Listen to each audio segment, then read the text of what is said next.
আসসালামু আলাইকুম। নতুন আরও একটি পর্বে আপনাদের সবাইকে স্বাগত। রমজান স্পেশাল আজকের পর্বে আপনাদের তৈরি করে দেখাবো একটু ভিন্ন স্বাদের বেগুনি রেসিপি। আশা করছি এই রেসিপিটা আপনারা সকলেই উপভোগ করবেন। প্রথমেই একটা বাটির মধ্যে নিয়ে নিলাম আধা কাপ পরিমাপে বেসন,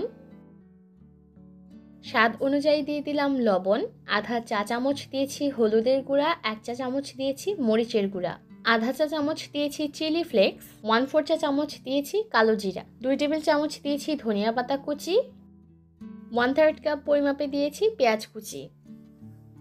এবার সব কিছুকে একসাথে মিশিয়ে নিচ্ছি।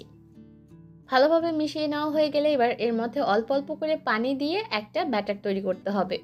তবে ব্যাটারটা খুব বেশি পাতলাও হবে না, আবার একদম শক্তও হবে না, মোটামুটি পর্যায়ে থাকবে। পানিটাকে কিন্তু কোনোভাবেই একেবারে ঢেলে দেওয়া যাবে না, তাহলে কিন্তু ব্যাটারটা পাতলা হয়ে যাওয়ার সম্ভাবনা থাকবে।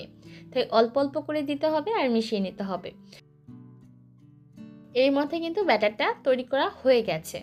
আজকের বেগুনি তৈরি করার জন্য আমি এখানে গোল সাইজের বেগুন নিয়ে নিয়েছি আর বেগুনগুলোকে একটু পাতলা করে স্লাইস করে নিয়েছি।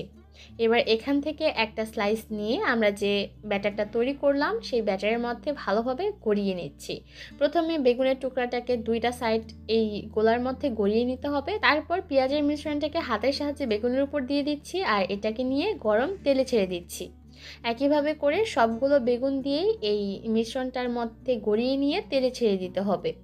আর চুলার আঁচ আমি এই পর্যায়ে মিডিয়াম হিটে রেখেছি আর মিডিয়াম হিটে রেখে এবার এই বেগুনিগুলোকে ভেজে নিতে হবে যতক্ষণ না পর্যন্ত এর মধ্যে সুন্দর একটা রং চলে আসে। চুলার আঁচ বাড়িয়ে তারপর ভাজতে যাবেন না, তাহলে কিন্তু এগুলো কাঁচা থাকতে পারে। তাই চুলার আঁচ মিডিয়াম হিটে রেখে বেগুনিগুলোকে ভাজতে হবে, তাহলে দেখা যাবে বেগুনিগুলো একদম ভিতর থেকে খুব ভালোভাবে কুক হতে পারবে। এর মধ্যে কিন্তু বেগুনিগুলো ভাজা হয়ে গেছে আর এর মধ্যে সুন্দর একটা রঙও চলে এসেছে। আর এই বেগুনিগুলো ভেজে নিতে আমার প্রায় 9 থেকে 10 মিনিটের মতো সময় লেগেছে। এবার বেগুনিগুলোকে চুলা থেকে নামিয়ে পরবর্তী ব্যাচের বেগুনিগুলোকেও ভেজে নেব। গতানুগতিকভাবে আমরা যে বেগুনিগুলো খেয়ে থাকি তার থেকে কিন্তু এই বেগুনির স্বাদ একদমই আলাদা। আর তৈরি করাও কিন্তু একদম সহজ। আসছে রমজানে খুব সহজে কিন্তু এই বেগুনিগুলো তৈরি করে আপনারা ইফতার আইটেম হিসেবে সার্ভ করতে পারেন। আশা করছি আমার আজকের রেসিপি আপনাদের কাছে ভালো লেগেছে। সবাইকে পবিত্র মাহে রমজানের অগ্রিম শুভেচ্ছা জানিয়ে আজকে এখানেই বিদায় নিব। সবাই অনেক ভালো থাকবেন। আল্লাহ হাফিজ।